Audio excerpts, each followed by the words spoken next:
She hid the inhaler and called it fake. Accident, or was she testing him? I walked in, and my son couldn't breathe. Not struggling, not coughing, not the kind of asthma attack you pause and watch for a second. He was on the floor, silent, clutching his throat like the air had just disappeared. Before we continue, please hit the like button, subscribe to the channel, and turn on the notification bell for updates. Have you ever seen someone try to breathe and fail? Because once you see it, you don't forget it. And I knew instantly this wasn't one of Liam's usual episodes. This was different. This was wrong. I dropped my bag before I even realized I had let go of it. My shoes barely made it off at the door. I crossed the living room in seconds, my heart already racing ahead of me. Liam! He didn't answer.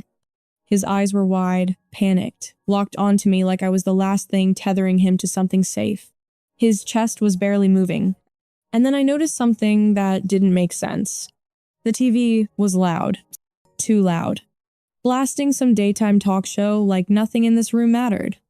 Like nothing was happening. And sitting just a few feet away was my mother, Margaret Hale, 62, perfect posture. Hands folded in her lap like she was watching something mildly interesting, not urgent, not alarming.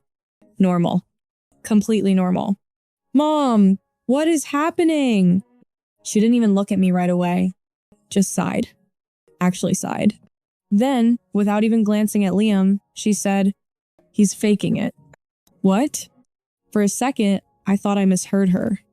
'Cause there's no way you look at a child gasping for air on the floor and say something like that, right? But she finally turned her head, calm as ever, and shrugged. He does this when he wants attention. Meanwhile, my 7-year-old son was turning red and pale. His fingers clawed weakly at his throat again, like he was trying to open something that wouldn't open. "Where is his inhaler?" I snapped. No answer. "Mom, where is his inhaler?" She gestured vaguely toward his backpack. "It's probably in there. If he actually needed it, he would have gotten it." That didn't make sense either, because Liam always kept it on him. Always. I dropped to my knees beside him, grabbing his backpack, unzipping it so fast the zipper snagged, papers spilled out, crayons, a snack wrapper. No inhaler. My stomach dropped. "Liam, baby, where is it?" I whispered, trying to keep my voice steady, trying not to let him hear the fear already creeping in.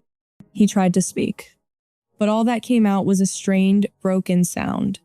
And then I noticed the room. It felt thick, heavy, too warm. The windows were closed. And underneath the artificial citrus smell of air freshener, there it was. Cigarette smoke. Faint. But there, my chest tightened not from asthma, but from realization. "Mom, have you been smoking in here?" She rolled her eyes. Actually rolled her eyes. "Oh, please. Not everything is about that." "Not everything?" "My son can't breathe." "And you're saying not everything?"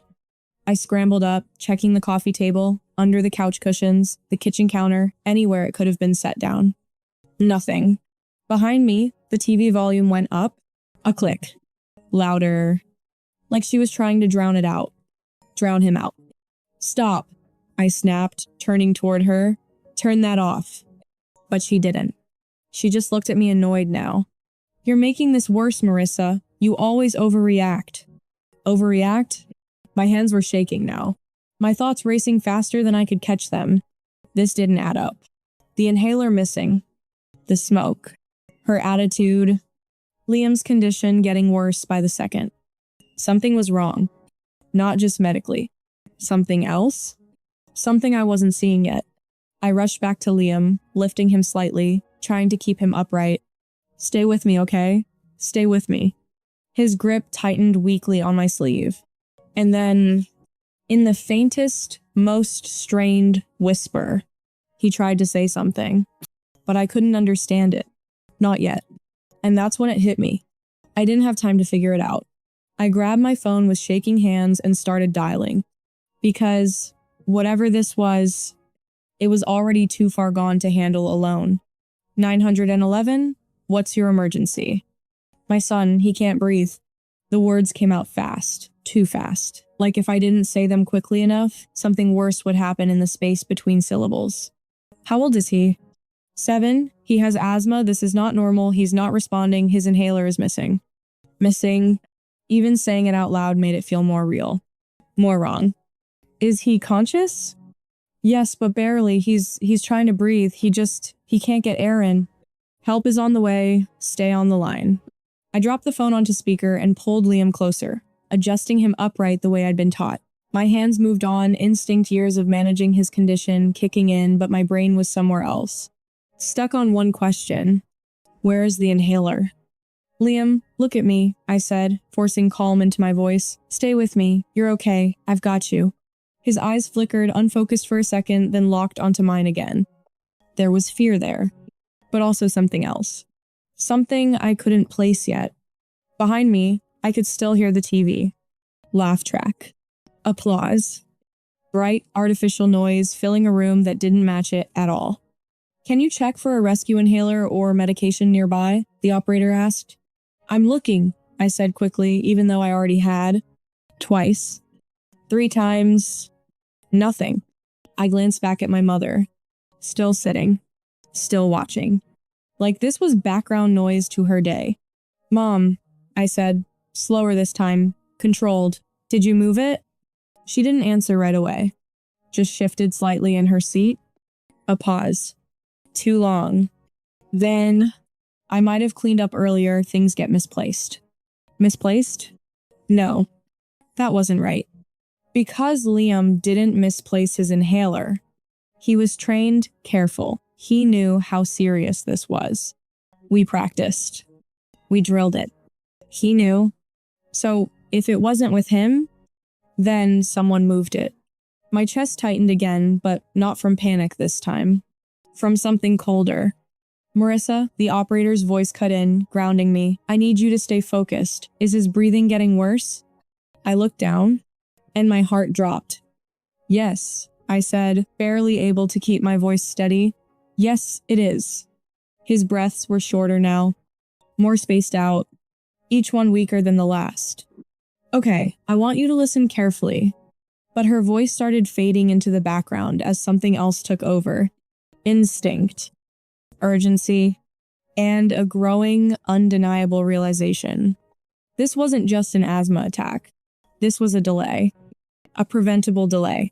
I stood up suddenly. I'm putting you down for 1 second, I told the operator, even though I wasn't sure she heard me. I started searching again. Not casually, not hopefully, desperately. Drawers slammed open. Cabinets. Counters. Then, one drawer in the kitchen.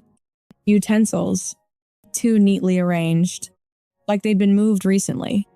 I shoved my hand inside, pushing past spoons and forks. And there it was. An inhaler. Full. Unused. Hidden. My hand froze around it. For a split second, everything went quiet. Even the TV. Even my thoughts. Just one clear, sharp realization cutting through everything else. This wasn't an accident. I grabbed it and ran back, dropping to my knees beside Liam, shaking it, positioning it. Okay, baby, this is it. This is it. 1 puff. 2. Breathe. Come on. Breathe. His chest jerked slightly. A small response. Not enough. Not fast enough. But something. Something. And behind me, I heard her voice again. Calm. Unbothered. You're encouraging it. I turned slowly. Still holding the inhaler. Still kneeling beside my son. What did you just say? She met my eyes this time. No hesitation. No softness. He needs to learn he can't control people with fake problems. Fake problems. My grip tightened around the inhaler. And suddenly, everything clicked into place in the worst possible way. The missing inhaler. The smoke. The TV. Her silence. Her certainty. This wasn't confusion. This wasn't forgetfulness. This was intentional. And just as that realization hit, there was a loud knock at the door. Then another, harder, faster. Ims. They were here, But somehow, it didn't feel like the worst part was over. That wasn't the first time my mother said Liam was pretending. And that's the part I keep replaying now. Because in that moment on the floor, with his breathing failing and the TV blaring behind us, it felt sudden, shocking, unbelievable. But it wasn't new. Not really. It had been building. Slowly. Quietly. In ways I chose not to fully see. Let me ask you something. How many warning signs does it take before something stops being a misunderstanding and starts becoming a pattern? Because looking back, the signs were there. I just kept explaining them away. My mother, Margaret, had always been firm. That's the word she liked. Not harsh, not controlling, firm. She believed in structure, discipline, toughening kids up. And when Liam was diagnosed with asthma at 3, she didn't argue outright. Not at first. She just questioned it.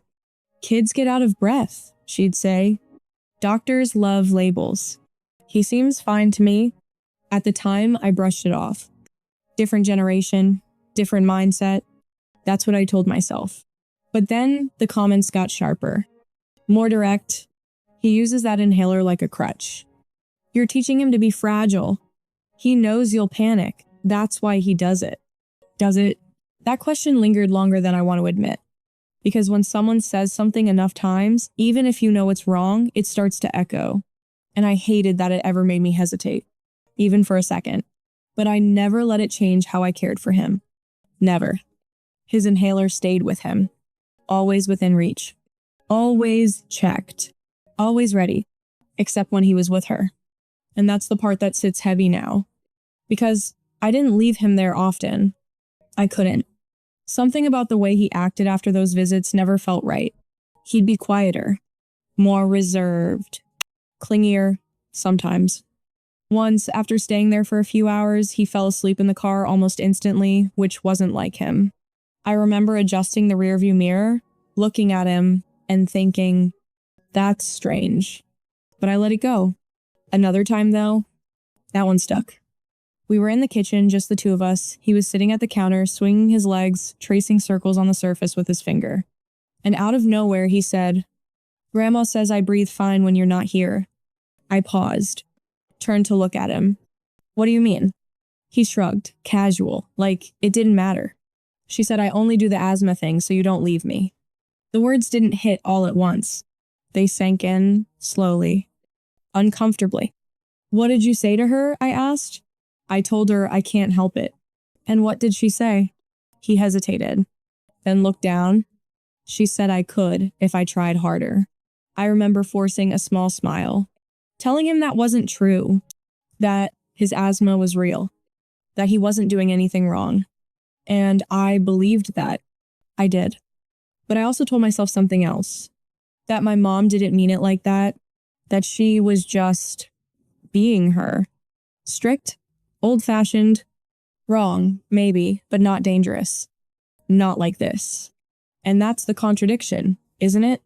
We're quick to label something as not ideal, but slow to admit when it's actually harmful. Because harmful changes everything. It demands action. It forces decisions we're not ready to make. So we soften it, minimize it, delay it, until one day, you walk into a room, and your child is on the floor, and suddenly there's no way to explain it away anymore. Back in the present, the paramedics rushed past me, their movements fast, efficient, practiced. One of them knelt beside Liam immediately. How long has he been like this? Minutes, I don't know, his inhaler was missing. Missing? The other one repeated, already reaching for equipment. I held up the one I'd found. This was hidden. I just found it. They exchanged a look. Quick. Subtle. But I saw it. And behind me, I could feel her watching. Silent now. Waiting. Like she was measuring how this would unfold. And for the first time, I wasn't just scared for my son. I was starting to realize I might need to protect him from her. I didn't understand what he meant until I looked at her. Because in that moment, while the paramedics worked around us, oxygen mask in place, voices overlapping, equipment shifting, I felt something change. Not around me. Inside me, that hesitation I used to have, gone. replaced with something sharper, clearer. Have you ever had a moment where everything suddenly makes sense, but in the worst possible way? That was it. One of the paramedics looked up at me. Where's his primary inhaler? I held up both, the empty one, and the one I had just pulled from the kitchen drawer. His expression shifted slightly. Which one was he using before this? This one, I said, handing over the empty inhaler, but it was completely empty. I didn't know until I tried it. And the other? I found it hidden. I didn't say misplaced this time. I didn't soften it. I said exactly what it was. Hidden. There was a brief silence. Not long, but enough. Enough for something unspoken to pass between them. Behind me, I heard movement. My mother. Hidden? She repeated, her tone sharper now. That's a bit dramatic, don't you think? I turned slowly. There it was again. That calm, that certainty, like she still believed she was right. I found it in a drawer, I said, behind the utensils. I cleaned earlier, she replied quickly. Things get moved around. But this time, it didn't land the same. Because now I was paying attention. Really paying attention. Her eyes didn't quite meet mine. Her posture still straight but tighter. Controlled. Not relaxed like before. And then I remembered something. The moment just minutes ago. Her words. You're encouraging it. That wasn't confusion.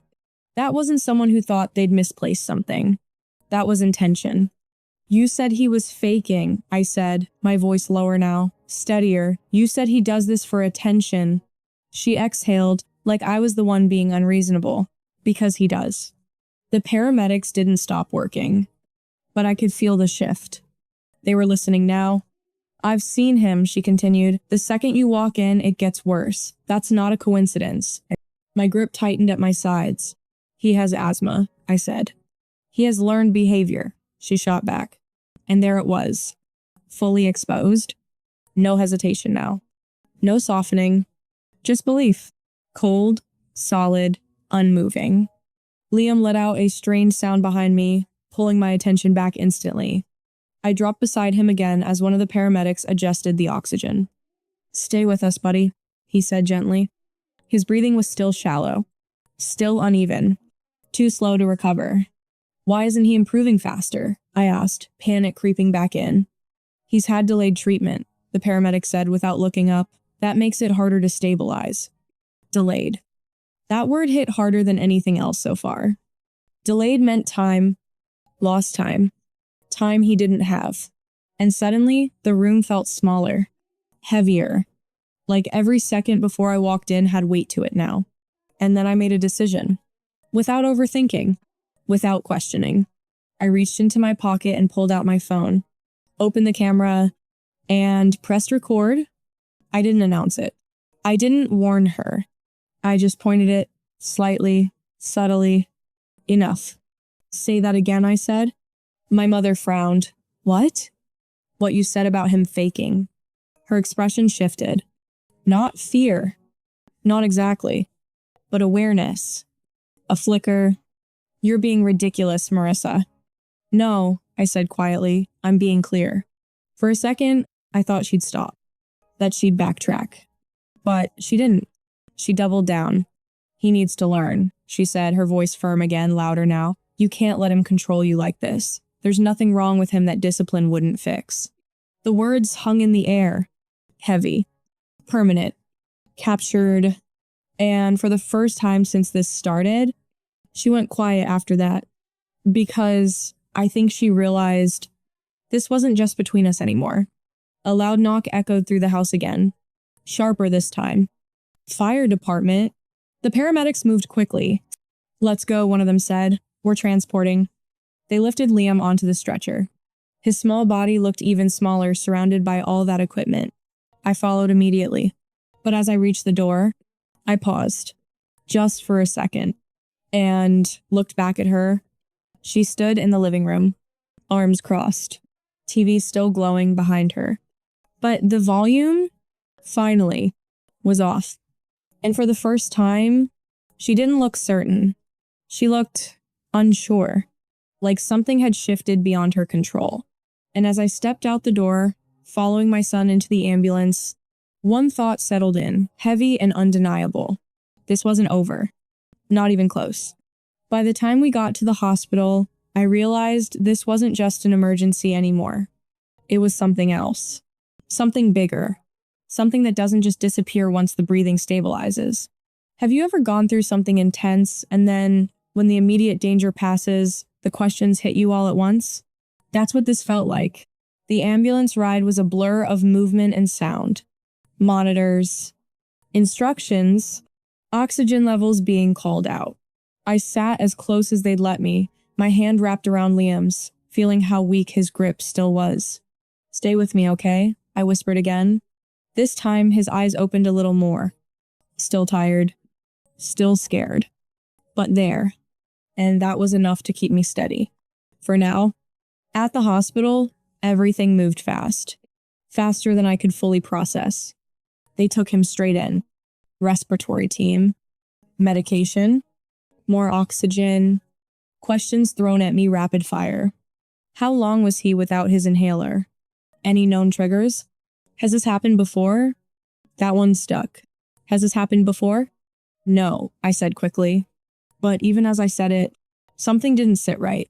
Because something like this level of delay. No, this hadn't happened like this before. But smaller versions? Moments I ignored?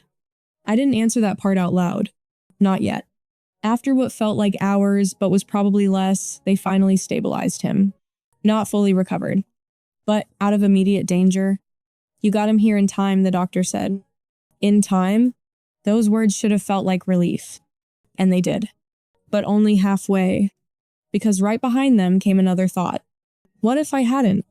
What if I had been 10 minutes later? 5? I didn't let myself go further than that. I couldn't. Not yet. Liam was resting when I finally sat down beside his bed. Quiet room. Soft monitor beeping. His breathing still assisted, but steadier now. I brushed his hair back gently. "You scared me," I said softly. His eyes opened just enough to look at me. And then he said something I wasn't ready for. I tried to get it. My chest tightened. "What do you mean, baby?" "The inhaler," he whispered. "I went to my bag, but it wasn't there." I swallowed hard. "What happened then?" He hesitated. Like he was deciding whether to say it. "Then," I asked Grandma. The room felt colder somehow. "What did she say?" His fingers tightened slightly around mine. "She said I didn't need it." A pause. Then, quieter. She said if I stopped pretending I could breathe. That was it.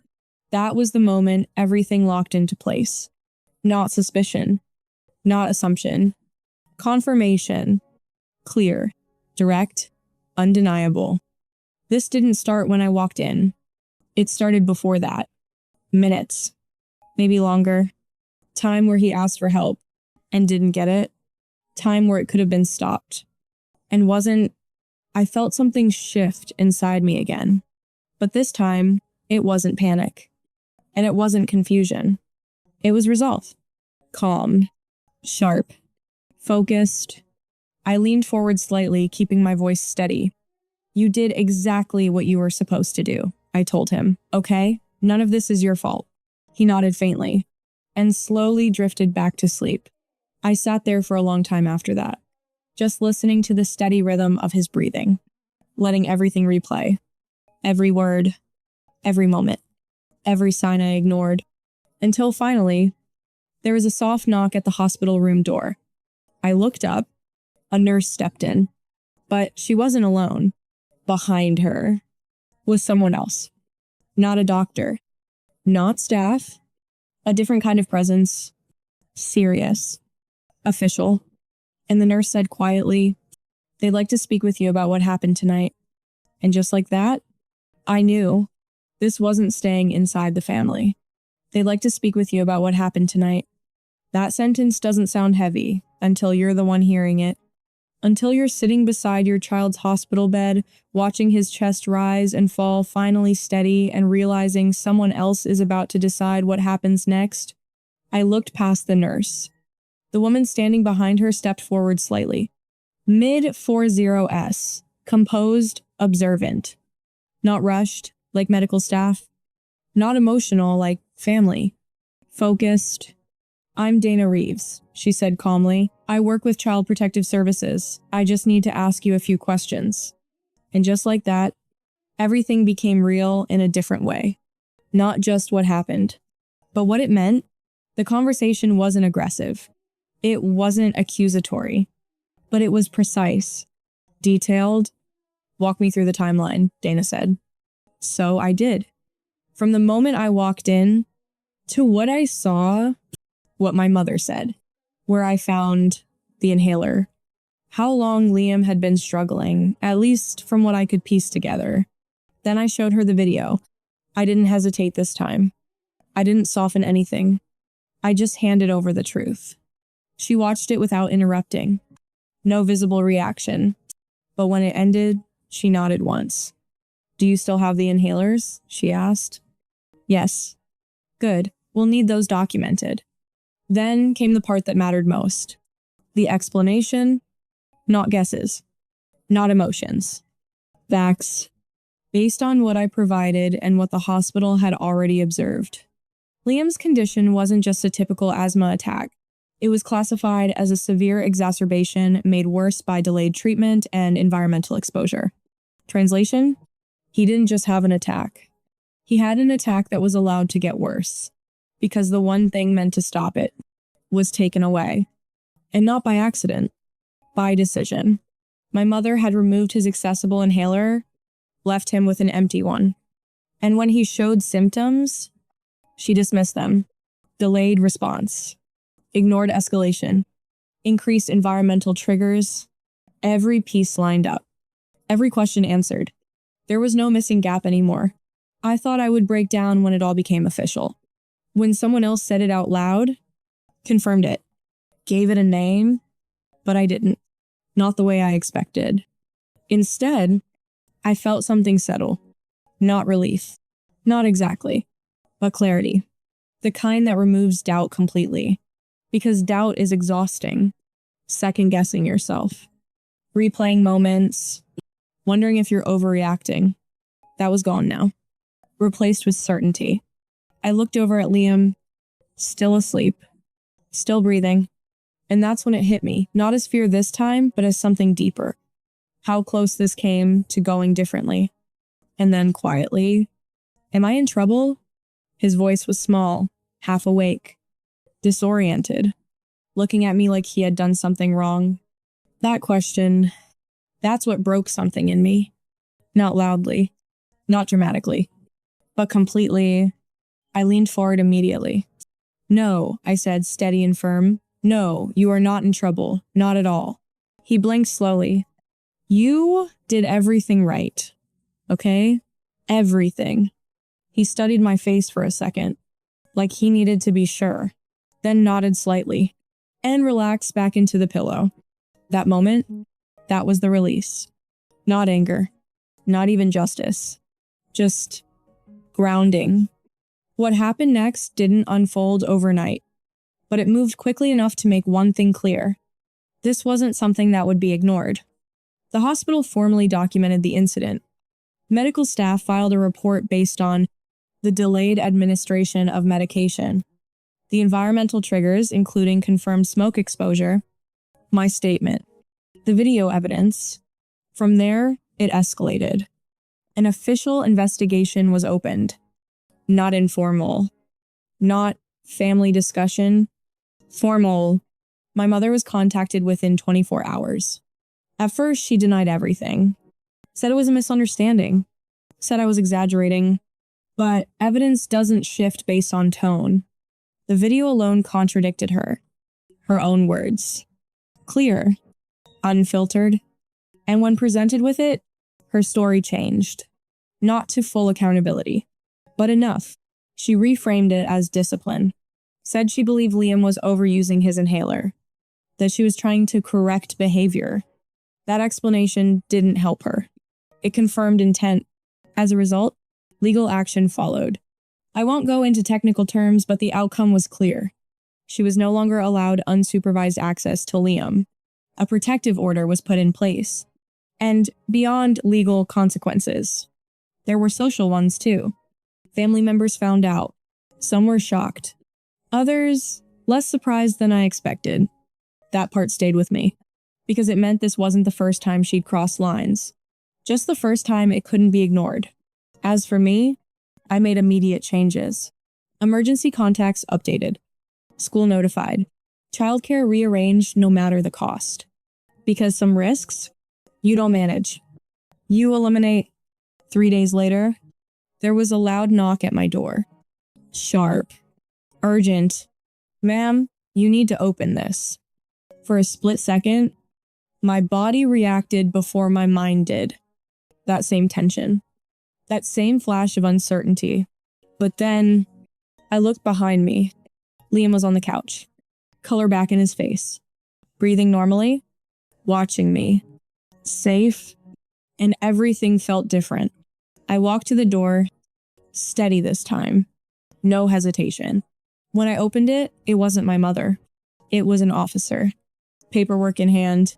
Formal. Controlled. Another step in the process already set in motion. Not chaos. Not confrontation. Resolution. I signed what needed to be signed. Listened to what needed to be explained. And when the door closed again, the house was quiet. No blaring TV. No tension in the air. Just stillness. I turned back toward Liam. You okay? I asked. He nodded. Yeah. Simple. Normal. The way it should have always been. And in that moment, everything was clear. What happened? What it meant. What changed? I didn't have to question it anymore. Didn't have to explain it away. Didn't have to balance doubt against instinct. Because this time, I listened the moment something felt wrong, and I didn't look away. This time, I said quietly, more to myself than anyone else. I answered the door, and there was nothing left unresolved. Was this denial or control? And how many warning signs did she ignore before this?